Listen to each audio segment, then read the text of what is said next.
Go. Hello everybody, it's Mike Kirby with Made in the Shade, and I've got another Made in the Shade minute for you.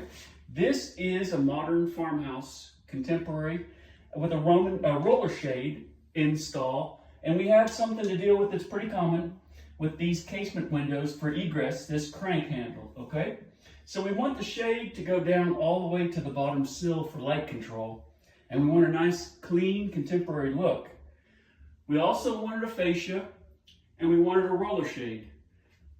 What we did to fix this problem was, it's called a reverse roll with a 4-inch fascia. So instead of having the roller shade roll off the back towards the street, we did reverse roll where it comes off the front of the fascia. So we flipped the fascia upside down, did a special mount over here, and we reversed this spring-loaded clutch. This is a spring assist clutch for this big wide shade to make it real easy. So now the shade rolls off the front of the roll and the front of the fascia, and here's what you get. Now watch down here. You're going to miss that handle perfectly.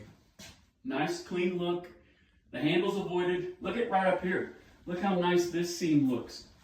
This normally would have the fascia on the bottom with a big lip, but now that lip is on the top.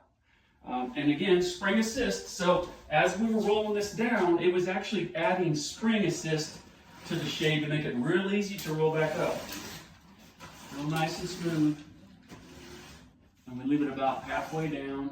So this has been Mike Kirby with another Made in the Shade Minute. This has been a spring assist clutch with a reverse roll behind a 4-inch fascia and on a roller shade for a nice clean look to avoid an egress handle.